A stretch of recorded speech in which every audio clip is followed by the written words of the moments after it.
This solution illustration is brought to you by Corios.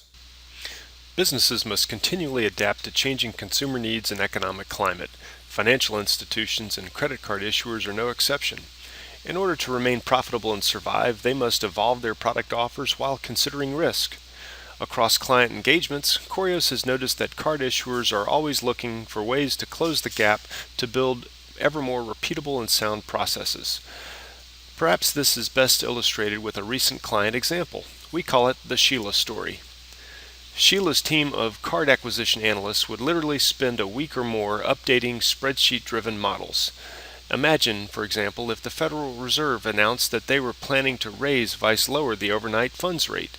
Understandably, Sheila's executives would want to know the likely impacts on their portfolios.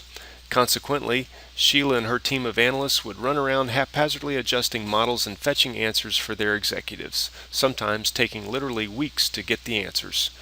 This error-prone process left everyone dissatisfied and wondering if profits were in fact being maximized. If this sounds at all familiar to you and your organization, then stay tuned. Corios has a solution. We call it the Card Acquisition Forecasting Engine, or CAFE.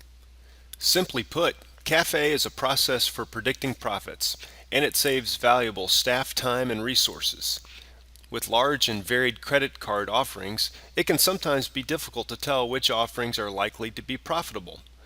With CAFE, you can visualize changes in portfolio profitability based upon changing card characteristics and consumer behaviors, and then optimize those results. But what about the changing economic climate?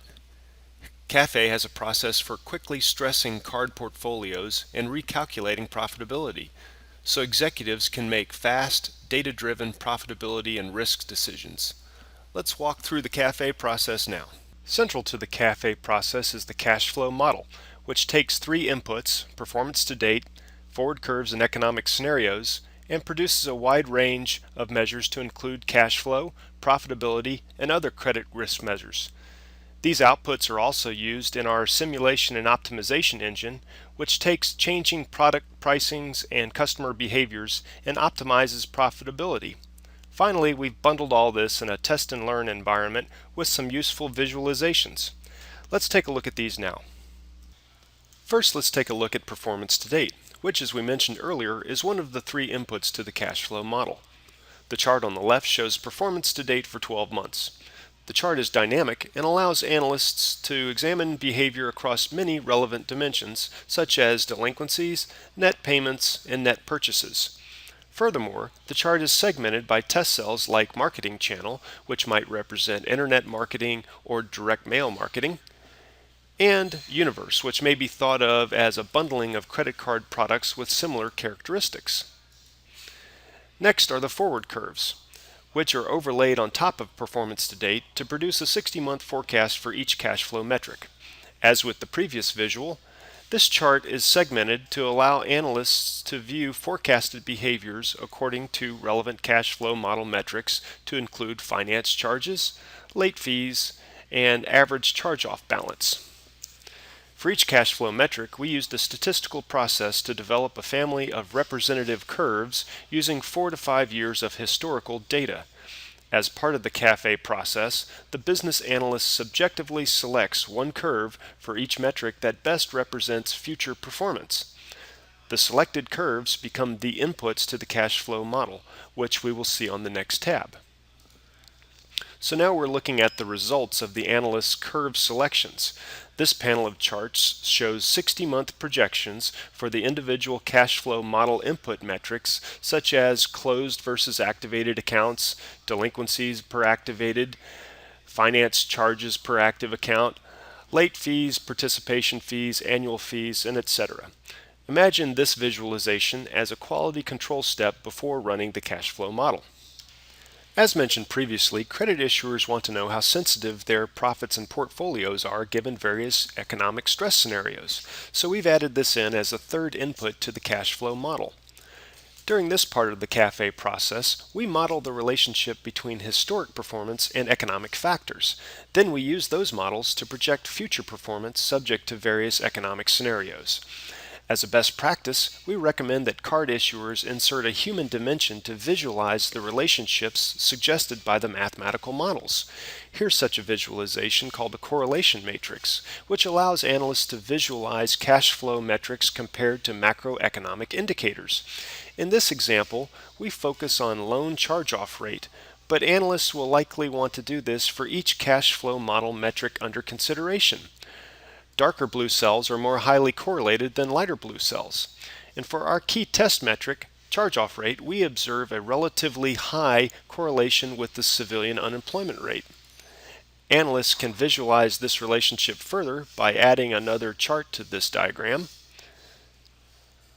where they can see over time how the civilian unemployment rate tracks quite nicely with the loan charge-off rate. Given the strength of this relationship, the analysts may confidently use some civilian unemployment rate scenarios to inform a forecast of charge-off rates into the future. Let's take a look at some macroeconomic variable scenarios now.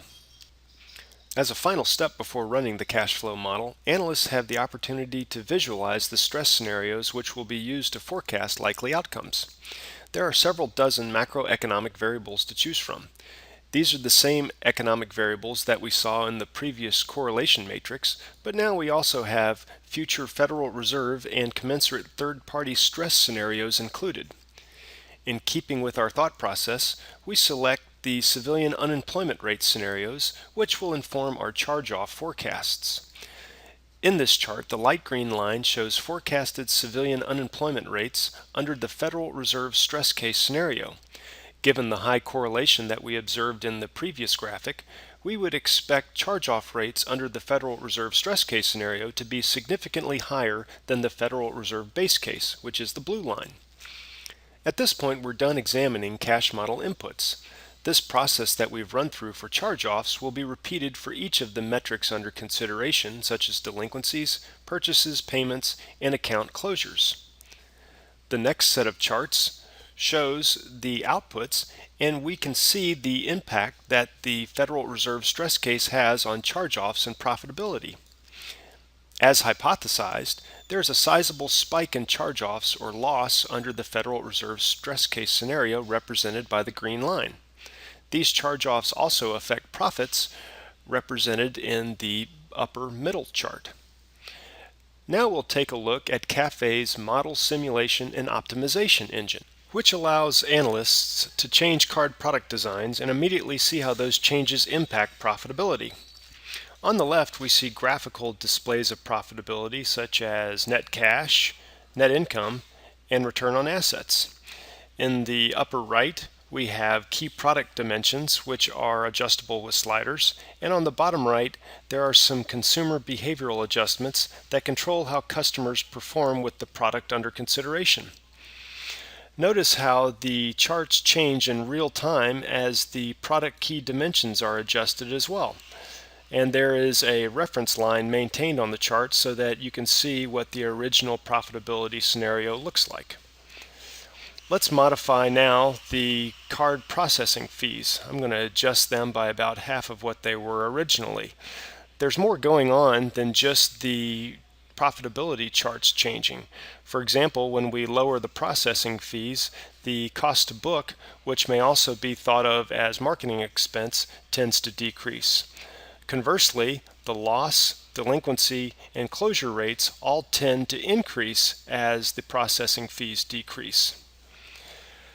These card and customer dimensions are linked with elasticities, which Corios calculated from historical behaviors. We used historical product testing to inform these relationships between the product design and behavioral characteristics. Here I'm going to increase credit line by about $100. Notice that as I do so, the purchasing behavior tends to increase, but there's also a significant offset in the charge-off balance. Being able to visualize and understand better these trade-offs is critical to an analyst's activities. So that finally brings us to optimization. where financial services organizations can hone in on those product dimensions which are most likely to maximize their profits.